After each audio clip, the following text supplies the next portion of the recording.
ఎక్కువ మసాలాలు లేకుండా చాలా ఈజీగా చేసుకునే చేపల ఫ్రై రెసిపీని అయితే ఈరోజు చూపించేస్తున్నాను. Hi hello welcome back to our channel. నేను మీ సాజన.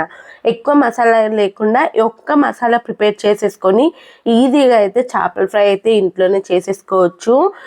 అంటే బయట క్రిస్పీగా లోపల సాఫ్ట్గా ఉంటుంది ఈ రెసిపీ మాత్రం.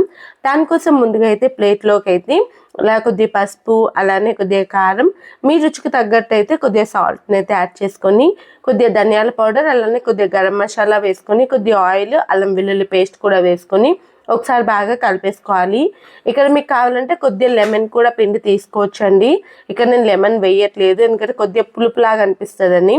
ఇలా మసాలా అంతా కూడా రెడీ చేసుకొని, ఇక్కడ నేనైతే మధ్యలో ఉంటుంది కదండి ఫిష్లో మధ్య పార్ట్ మాత్రమే తీసుకున్నాను ఫ్రైకి. ఈ పీసెస్ అన్నిటినీ కూడా నీట్గా వాష్ చేసేసుకోవాలి. వాష్ చేసుకున్న తర్వాత అయితే ఇక్కడ నేనైతే మసాలాలను అయితే అప్లై చేసేస్తున్నాను. నేను చేసిన మసాలా అంటే నేను తీసుకున్న పీసెస్కి కరెక్ట్ సరిపోతుంది అనమాట. మీరు ఎన్ని తీసుకుంటే దానికి తగ్గట్టు మీరు మసాలా ప్రిపేర్ చేసుకోవచ్చు.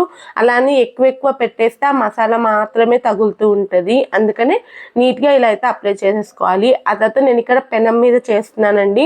మీకు కావాలంటే ఎయిర్ ఫ్రైయర్లో కానీ లేదు అంటే ఓటీజీలో కానీ చేసుకోవచ్చు. నాకెందుకో పెనం ఫ్రై ఇష్టం అనమాట చేపల ఫ్రైకి.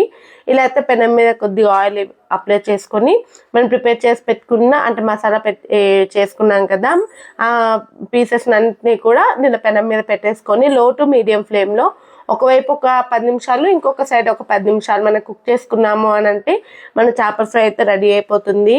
ఓవర్గా అయితే కదపకూడదండి, చేపలు అనేవి విరిగిపోతాయి అన్నమాట. ఎక్కువగా కలపడం వల్ల మనకి విరిగిపోతాయి. నెక్స్ట్ మనకి అంటే ఆ టెక్స్చర్ అనేది రాదనమాట. అందుకని ఇంకా ఒక సైడ్ పూర్తిగా కుక్ అయిన తర్వాత ఇంకో సైడ్ కుక్ చేసుకున్నాము అని అంటే మన చేపల ఫ్రై అయితే రెడీ అయిపోతుంది.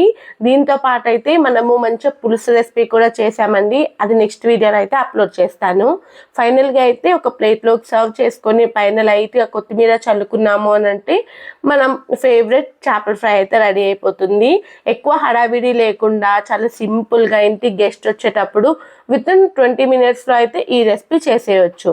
ఇంతకీ వీడియో నచ్చితే లైక్ చేసి సబ్స్క్రైబ్ చేసేసుకోండి. ఇంకో వీడియోతో ఇంకో రెసిపీతో నేను మీ ముందుంటాను.